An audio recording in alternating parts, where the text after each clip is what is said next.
సువార్త టీవీ ప్రేక్షకులకు క్రీస్తునామంలో శుభాభివందనాలు తెలియజేస్తున్నాను.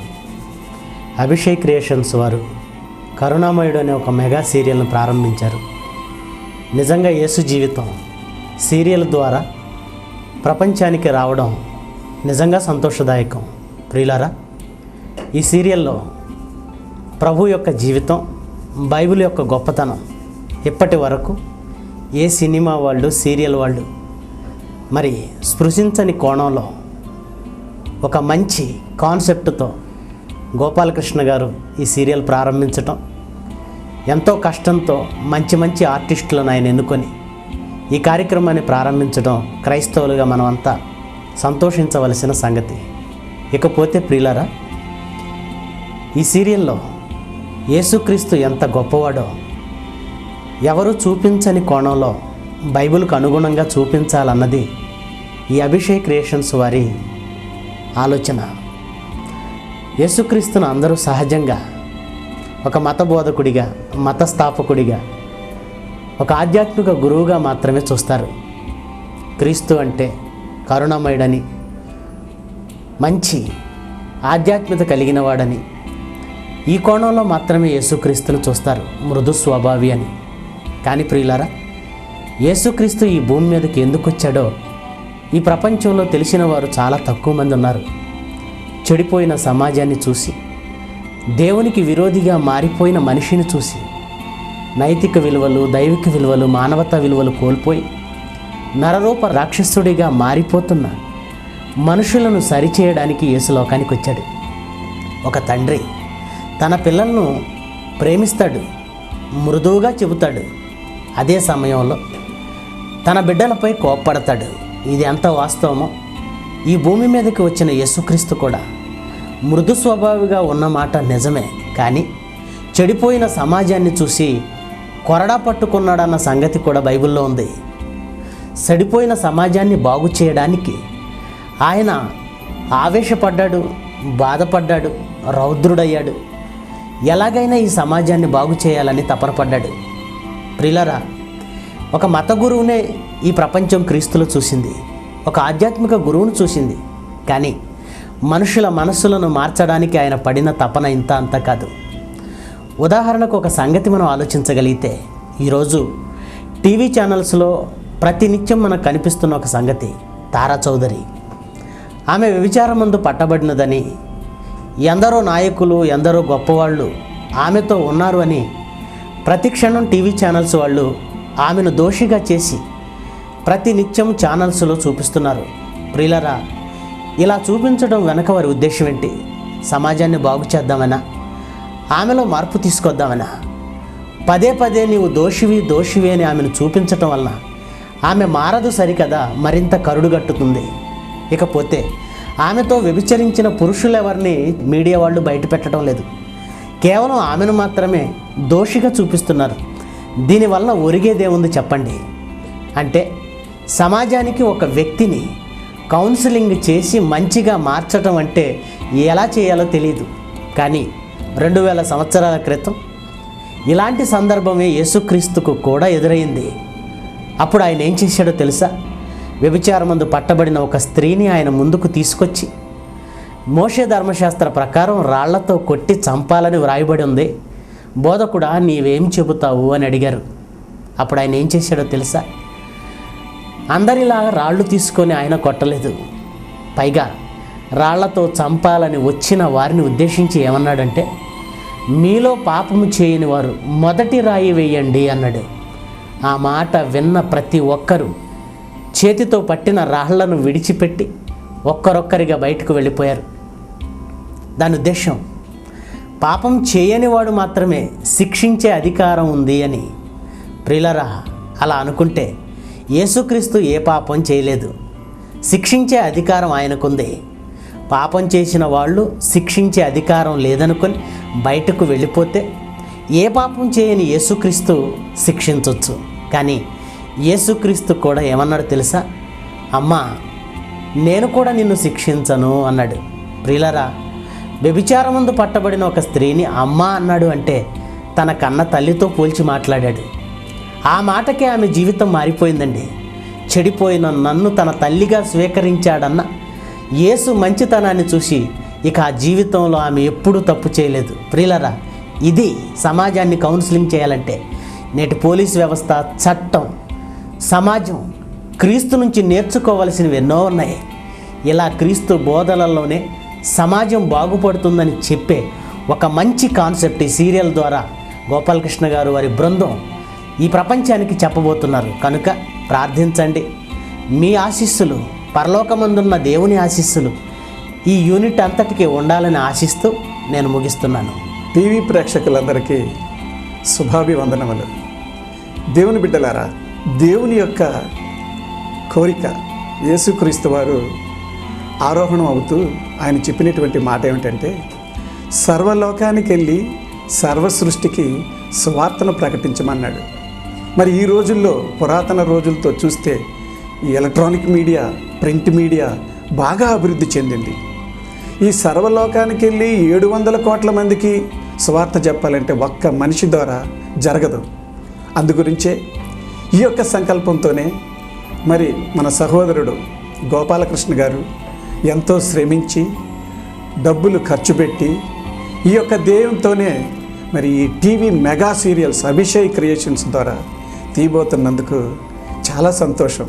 అయితే దీనికి మరి అనుభవం ఉన్నటువంటి మరి డైరెక్టర్స్ని, అలాగే టీవీ సినిమా ఆర్టిస్టుల్ని సెలెక్ట్ చేసుకున్నాడు. యేసుక్రీస్తుకి మచ్చ రామలింగారెడ్డి గారిని సెలెక్ట్ చేసుకున్నారు. మరి దీనికి మేము ఆ రోజు ప్రారంభ ప్రార్థనప్పుడు కూడా వెళ్ళి మేము చాలా సంతోషించాము. మేము ముఖ్యంగా కోరుకునేది ఏమిటంటే, మన క్రైస్తవ సమాజం అందరూ ఏం కోరుకోవాలంటే, బైబిల్లో ఉన్నది ఉన్నట్టుగా ప్రజలకి చెప్పాలి. అదే యేసు యొక్క ధ్యేయం, దేవుని యొక్క సంకల్పం అనేటువంటి దాన్ని మరి చిత్రీకరించాలని వారికి కూడా మేము మనవి చేస్తున్నాం. ప్రతి ఒక్కళ్ళకు కూడా దీన్ని ఆదరించండి. మరి ముఖ్యంగా మరి టీవీ ప్రేక్షకులందరూ కూడా దీన్ని చూస్తున్నప్పుడు మీ యొక్క సలహాలను కూడా మాకు తప్పకుండా పంపాలి. ఇంకొక విషయం ఏమిటంటే, మరి దీన్ని మెగా సీరియల్స్గా చాలా ఎపిసోడ్స్ కింద వస్తుంది. ఈ వచ్చేటువంటి ప్రతి ఎపిసోడ్లో కూడా, ప్రతి ఎపిసోడ్లో ఏదో ఒక మంచి సందేశం మన బైబిల్ ద్వారా ప్రజలకి తెలియచేయాలి అనేటువంటి సంకల్పంతో ప్రొడ్యూసర్ గారు, డైరెక్టర్ గారు ఉన్నారు. అలాగే రచయితలు కూడా చాలా ఆసక్తితో దీంట్లో ఉన్నటువంటి భావాన్ని తెలియచేయాలి అనే విధంగా స్క్రిప్ట్ రాస్తున్నారు.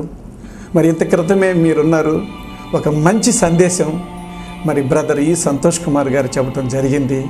నిజంగా ఆ యొక్క సందేశాన్ని మీరు గమనించగలిగితే మేము తీయబోయేటువంటి సీరియల్ కూడా ఎలా ఉంటుందో మీరు ఊహించగలరు అనేటువంటి విషయాన్ని మీకు ఒకసారి విన్నవించుకుంటూ, మీ యొక్క ఆదరణ, మీ ప్రార్థన, మీ సలహాలు ఎల్లవేళలా ఈ యొక్క యూనిట్కి, అలాగే యాక్టర్స్కి, ముఖ్యంగా ప్రొడ్యూసర్ గారికి ఆ ధైర్యాన్ని చేకూర్చాలని మిమ్మల్ని నేను వేడుకుంటూ చిన్న ప్రార్థనతో ముగిస్తాను. పరిశుద్ధుడైన తండ్రి, ప్రేమ కలిగినటువంటి నాయన, నీకు వందనాలు, స్తోత్రాలు.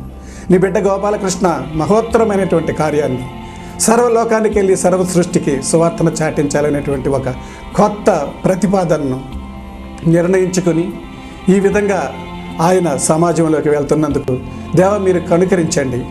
అలాగే ప్రతి బిడ్డ కూడా దీన్ని ఆదరించాలని నేను కోరుకుంటున్నాను. నీ చిత్తమైతే త్వరలో మేమందరం కలుసుకుని ఈ యొక్క సీరియల్స్ చూస్తూ ఆనందపడి రాజ్యానికి వారసులు అవ్వాలని ప్రభువైన యేసయ్య నామంలో వేడుకొని బ్రతిలాడుకొంచున్నాను తండ్రి. ఆమేన్.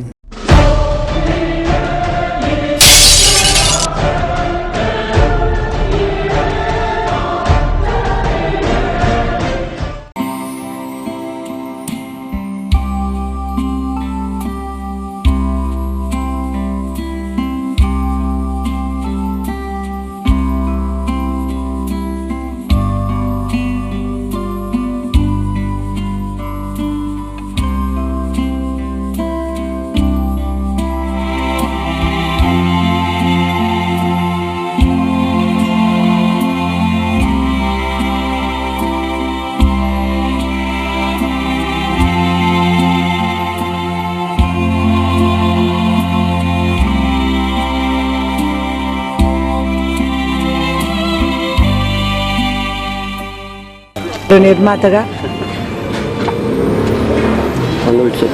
కొండవీటి సత్యం గారు దర్శకత్వంలో ఈ యొక్క సందేశాత్మక చిత్రాన్ని నిర్మించడం జరుగుతోంది.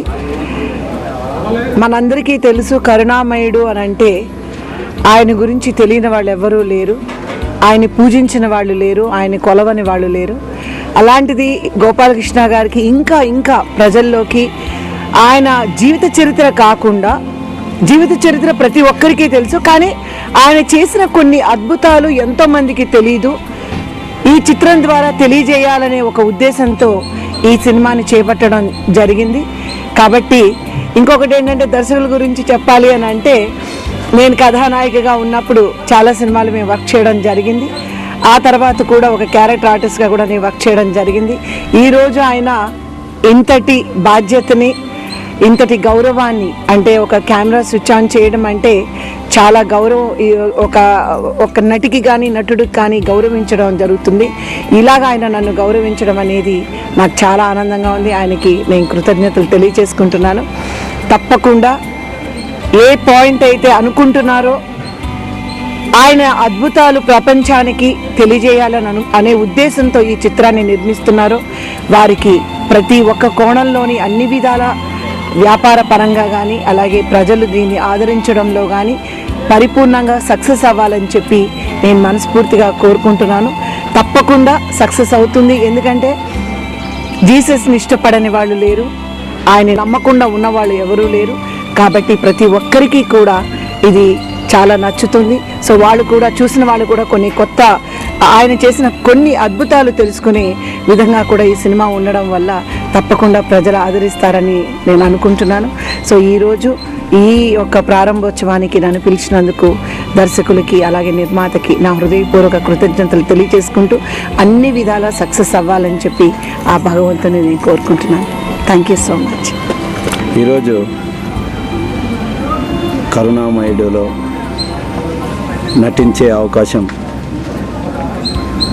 కొండవీటి సత్యం గారు కల్పించినందుకు నిర్మాత గోపాలకృష్ణ గారు కూడా ధన్యవాదాలు చెప్పుకుంటూ, ఇప్పటికే నా అదృష్టం సాయిబాబాది సద్గురు సాయి లీలలు సాయిబాబాగా నటిస్తున్న, మరి కరుణామయుడిగా యేసు ప్రభు చేసే అవకాశం కూడా రావడం అదృష్టంగా భావిస్తూ, యేసు ప్రభు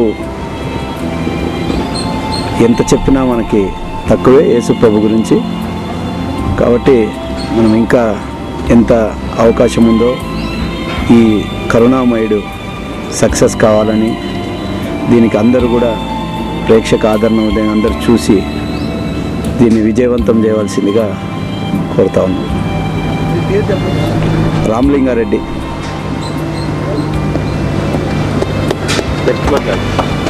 నా పేరు గోపాలకృష్ణ అండి, పాస్టర్గా చేస్తున్నాను. మరి యొక్క వేదికను బట్టి యొక్క అవకాశం ఇచ్చిన దేవుడికి మొట్టమొదటిగా కృతజ్ఞతలు చెల్లిస్తున్నాము. అయితే ఈ యొక్క కరుణామయుడు అభిషేక్ క్రియేషన్స్ అనే సీరియల్, మెగా సీరియల్ తీయాలని దేవుడు ఇచ్చినటువంటి ఆలోచన బట్టి దేవుడికి థ్యాంక్స్ చెల్లిస్తున్నాను. ఈ యొక్క అంశం ఏంటంటే, 3 ప్రశ్నలు ఉంటాయి మన దాంట్లో. మానవుడు ఎక్కడి నుంచి వచ్చాడు, భూమి మీద మానవుడు ఎందుకున్నాడు, భూమిని ఏదో ఒక దినాన్ని మానవుడు వదిలేయాలి, వదిలేసిన మానవుడు ఎక్కడికి వెళ్తున్నాడు, దానికి జవాబు ఉంటుంది ఇందులో. అట్లాగే యేసు ప్రభు ఎక్కడి నుంచి వచ్చాడు, ఆయన ఎందుకు భూమి మీద జీవించాడు, ఆయన పుట్టిన కాంచి మరణించిన వరకు ఏం బోధించాడు, ఏం అద్భుతాలు చేశాడు, ఏం మాటలు చెప్పాడు, అది ఆయన ఎందుకు మరణించాడు అనేది ఒక అంశము. అట్లాగే మానవుడు యొక్క పాపము, పశ్చాత్తాపం తర్వాత రక్షణ, ఈ మూడింటికి జవాబు వస్తుంది.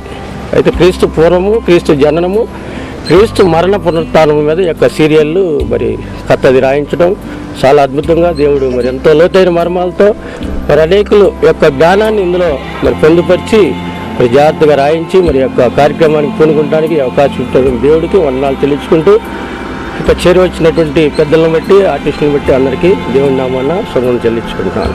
ఆమె. ఈ కరుణామయుడు సీరియల్ వాళ్ళందరికీ నా హృదయపూర్వక కృతజ్ఞతలు. అలాగే ప్రెస్ సోదరులందరికీ నా నమస్కారములు. ఈ కరుణామయుడికి ప్రెస్ వారు చాలా కోఆపరేట్ చేసి వాళ్ళని బాగా బూస్టప్ చేయాలని మనస్ఫూర్తిగా కోరుకుంటున్నాను. కొండవీటి సత్యం గారు ఒక కరుణామయుడి